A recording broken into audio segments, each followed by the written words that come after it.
Good morning, students. Today I am going to continue my lecture for +1 Arts Political Science, and the name of the chapter is Executive. As you know that at the state level, similar parliamentary executive जो है वो exist करती है through with some variation. जो most important variation है वो ये है कि गवर्नर ऑफ द स्टेट जो है appointed by the president on the advice of the central government. लेकिन जो चीफ मिनिस्टर है लाइक द प्राइम मिनिस्टर वो also is the leader of the majority party in the assembly. Governor जो है उसके पास मोर discretionary power होती है. However जो मेन प्रिंसिपल होता है पार्लियामेंट्री सिस्टम का वो सिर्फ सेंट्रल लेवल पर ही नहीं बल्कि स्टेट लेवल पर भी फॉलो किया जाता है. Now let us start with the topic permanent executive bureaucracy. Who implement the decision of the minister. Executive organ of the government जो है इंक्लूड करता है prime minister, minister and a large organization calls bureaucracy और the administrative machinery. To underline the difference between the machinery and the military services, it is to described as civil service. Trained, skilled officer who work in permanent employees of the government are assigned the task of assisting the minister in formulating policy, implementing the policy. एक democratic country में elected representative जो होते हैं और जो ministers होते हैं in charge of government होते हैं और जो एडमिनिस्ट्रेशन होता है अंडर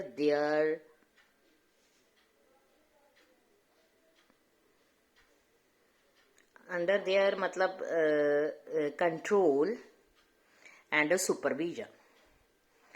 पार्लियामेंट्री सिस्टम में जो लेजिस्लेचर होता है that is exercises control over the administration. Administration जो है often cannot act in violation of the policies adopted by the legislature.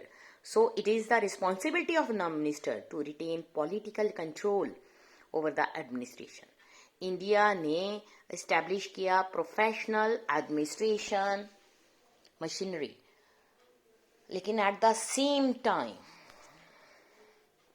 अगर हम बात करें जो मशीनरी है is made politically accountable. Bureaucracy जो है वो उसको भी एक्सेप्ट किया गया है पॉलिटिकली न्यूट्रल. इसका मतलब क्या हुआ, जो ब्यूरोक्रेटिक होता है will not take any political position on policy matter. Democracy में ऑलवेज पॉसिबल ये होता है कि एक पार्टी जो है defeated in election, new government जो है wants to opt for new policies in the place of policies of the previous government. It's such administrative machinery जो है faithfully and effectively participate in drafting the policy and in its implementation. Indian bureaucracy जो है today enormously complex system है. इसमें all India services, state services, employees of local governments, technical managerial staff running public sectors undertakings, makers of our constitution, ये aware होते हैं the important of non partisan and professional bureaucracy. they also wanted the member of civil services or bureaucracy to be impartially selected on the basis of merit. इसलिए जो union public service commission होता है has been entrusted with the task of conducting the process of recruitment of civil servants for the government of India. इसलिए इस तरह से public service commission जो है provided for the state also. Member जो होते हैं पब्लिक सर्विस कमीशंस के उनको फिक्स टर्म के लिए अपॉइंट किया जाता है. उनकी रिमूवल और सस्पेंशन जो होती है subject to a thorough inquiry made by a जज of the supreme court. Efficiency and merit जो है नॉर्म्स फॉर रिक्रूटमेंट होते हैं.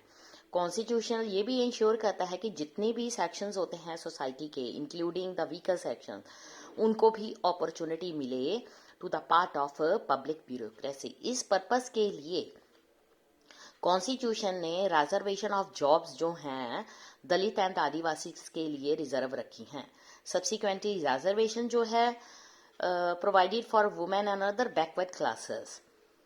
द प्रोविजन जो है वो इंश्योर करती है कि bureaucracy would be more responsible and social inequalities will not be in the way of recruitment to the civil services. And up to the last classification of civil services, उसमें आएगा all India service, Indian service, Indian administrative service, Indian police service, central service में आएगा Indian foreign service, Indian revenue service, state service में आएगा sale tax service. जो person select होते हैं UPSC for Indian administrative service के लिए और Indian public police service constitute the backbone of the higher level bureaucracy in the state. आपको ये पता है जो कलेक्टर होता है डिस्ट्रिक्ट में मोस्ट इंपॉर्टेंट ऑफिसर होता है गवर्नमेंट का एट द डिस्ट्रिक्ट लेवल। आपको ये भी पता है जो कलेक्टर है नॉर्मली एन आईएएस ऑफिसर होता है। ऑफिसर जो होता है govern by the service condition lead by the central government. IAS IPS officer जो है असाइन किए जाते हैं एक पर्टिकुलर स्टेट के लिए जहां पर वो वर्क करते हैं under the supervision of state government. जो आईएएस आईपीएस ऑफिसर्स होते हैं वो उनको अपॉइंट किया जाता है बाय द सेंट्रल गवर्नमेंट। उसके बाद they can not go back into the service of central government. And most importantly अगर हम बात करें जो सेंट्रल गवर्नमेंट होती है can take disciplinary action against them. इसका मतलब क्या हुआ, जो की एडमिनिस्ट्रेटिव ऑफिसर होते हैं स्टेट के वो under the supervision and central control of central government. इसके अलावा आईएएस और आईपीएस जो ऑफिसर्स होते हैं उनको अपॉइंट किया जाता है बाय द यूपीएससी।